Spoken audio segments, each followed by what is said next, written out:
Thank you, Dr. Amit, for including me in this course. We all know that ocular injury can cause anything right from the conjunctiva, lead conjunctiva to the optic nerve or the orbit. And traumatic glaucoma occurring after any injury is very common. So it's a kind of secondary glaucoma that develops following blunt or a penetrating ocular trauma. And whenever any trauma occurs to the eye, there are several mechanisms which interplay to produce rise in intraocular pressure. So the types of ocular injury could be closed globe, that is blunt, or open globe with or without foreign body. It could be radiation, chemical injury, thermal, but I would confine myself to blunt and open globe injury. And the glaucoma can manifest anytime from early to late. So any case of trauma should always be followed for even for lifelong, just to see that patient is not developing rise in intraocular pressure. So coming to the traumatic glaucoma, which occurs secondary to blunt injury, we all know that whenever there is any injury to the eye, there is compression of the aqueous or the fluid and in the anteroposterior meridian, followed by equatorial expansion. And there are 7 rings of tissues which are arranged circumferentially that gets actually injured. And so there is maybe injury to the sphincteric pupillary of the pupil iris base, leading to iridodialysis, trabecular meshwork damage, anterior ciliary trauma, causing angle recession, which is one of the most important or common finding after blunt injury. And you can say that this is telltale sign of blunt injury. And there could be a separation of the ciliary body muscle fiber from the scleral spur, leading to cyclodialysis cleft. It can cause jugular dialysis, retinal dialysis.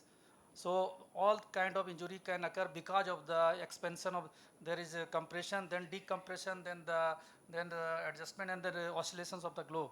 So glaucoma following blunt injury could be early because of trabecular disruptions, hypema, iritis, or choroidal hemorrhage, or late onset could be due to angle recession, ghost cell glaucoma, hemolytic, hemosiderotic, and lens subluxation or dislocation. So coming to the trabecular meshwork disruptions, most of the time it is detected on gonioscopy. There could be superficial tear or there could be full thickness tear. And this can lead to immediate and prolonged increase in intraocular pressure, which may eventually resolve. But once there is scarring of the trabecular meshwork, it can lead to late rise in intraocular pressure. Hypoma is very important or very common finding which is seen after blunt injury or any kind of injury. So there is again the mechanism is the anteroposterior compression and then simultaneous equatorial expansion, which could lead to tearing of the blood vessels of the ciliary body and stromal iris. And if there is sudden rise in intraocular pressure because of the impact on the globe, it can lead to the damage to the fragile blood vessels of the iris ciliary body. That is also one of the causes of the hypema. And these can lead to obstruction of the outflow channels like RBC, fibrin, platelets. These all can block the trabecular meshwork and can lead to rise in intraocular pressure. This is more significantly seen in sickle cell anemia because of the abnormality in the RBC. So traumatic iritis which develops after trauma can also lead to rise in intraocular pressure because of the inflammatory debris getting collected in the trabecular meshwork and associated trabeculitis.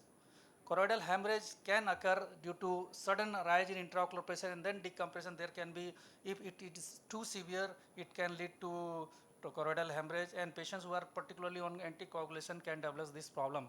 And this leads to mass effect which causes forward displacement of the lens iris diaphragm leading to angle closure glaucoma.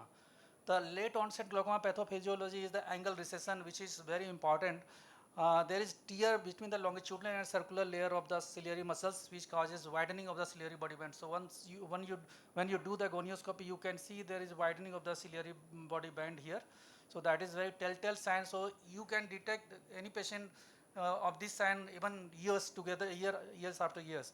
As per say, this does not lead to rise in intraocular pressure, but because of it denotes that there is severe injury, and this has led to scarring or trabecular meshwork, which is actually causing decrease in the outflow facility.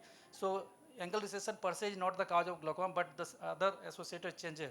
And it has been reported that if there is more than 270 degree, then 5% chance that patient will have glaucoma, but 360-degree angle recession, almost 1/4 of the patient will develop rise in intraocular pressure. Ghost cell glaucoma occurs following vitreous hemorrhage and generally seen 1 to 3 weeks after initial trauma because of the change in the shape of the RBC, which becomes spherical, rigid, and contains the hinge body. And this ghost cell reaches the anterior chamber through the disrupted anterior hyaloid phase after trauma and clogs the trabecular meshwork. Hemolytic glaucoma is rare. Hemocytic glaucoma, if there is any intraocular foreign body or because of the toxic effect of iron, it can cause TBM damage. So lens dislocation, subluxation is another very important or common finding seen after the blunt trauma, which can cause pupillary block. That is the most important cause of glaucoma in these patients. Or then can be secondary, there can be intermittent uveitis also, or occult phacolytic glaucoma also. So there is obstructions of all these. Sometimes vitreous coming to the anterior chamber can also produce this type of glaucoma. So traumatic glaucoma secondary to penetrating injury, generally once we see any patient of penetrating injury, the pressure is generally low, but it can later on lead to rise in intraocular pressure because of the shallowing of the anterior chamber with significant inflammation causing extensive anterior synechia leading to secondary angle closure glaucoma. And if there is posterior synechia because of inflammation, again it causes seclusio pupil and iris bombae leading to secondary angle closure glaucoma. And sometimes injury to the lens causes flocculent lens material coming to the anterior chamber that causes severe inflammation, and that can again lead.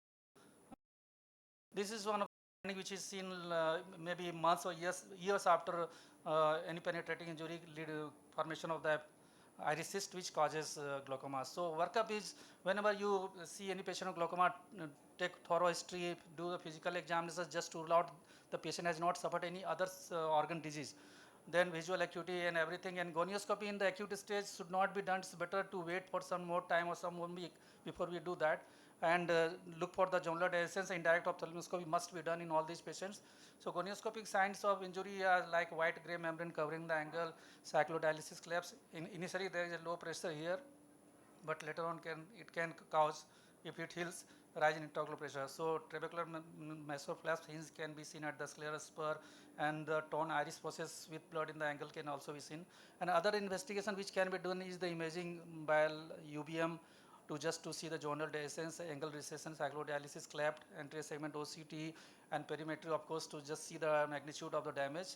So management comes to the treatment of the underlying cause. Anti-glaucoma is the mainstay of treatment. What is most important is that don't use pilocarpine, or it's better not to use prostaglandin and inhibitor in this patient, prostaglandin analog in these patients. So better to use beta blocker and topical and systemic carbonic anhydrase. And if it doesn't respond, then ultimately we have to resort to surgical treatment. But one has to give enough time for the pressure to come down. Coming to the management of hypema, that is very important. If the hypema is such that the IOP is more than 50 millimeter of mercury for more than 5 days, or 35 millimeter more than 7 days, then it demands the removal or drainage of the hypema. If there is persistent or 8-wall hypema, then again you have to drain. Persistent hypema without sign of improvement, say around 22 weeks you have waited and it's not improving, even if it is not 100%, it should be drained out. And if there is a patient where there is active bleeding, one should do that. So this is a small video just to show in two different situations. Just doing an anterior chamber wash is good enough to take out all the blood in many patients if it is early, but in some patient it can require actually use of cutter if the clot has formed in the anterior chamber. So these are two scenarios, but the most common is that most of the time it drains out, but you have to intervene before it stains the cornea, because once the cornea has endothelium has stained, then no matter whatever you do, the patient may not gain very good vision. So timely intervention is very important. Uh, so just to summarize, glaucoma can arise from any kind of trauma. It can manifest early to late, and to control the intraocular pressure and treat the underlying cause is very important. And associated ocular injuries must need attention and regular follow-up. I would say that lifelong follow-up the trauma cases are mandatory, just to see that the patient doesn't go blind because of this. Thank you very much. Thank you, sir, for excellent presentation covering glaucoma cases. Although sir is all-rounder, sir can cover any cases. So any question from sir, if anybody wants to? Okay. Don't give chance. Okay.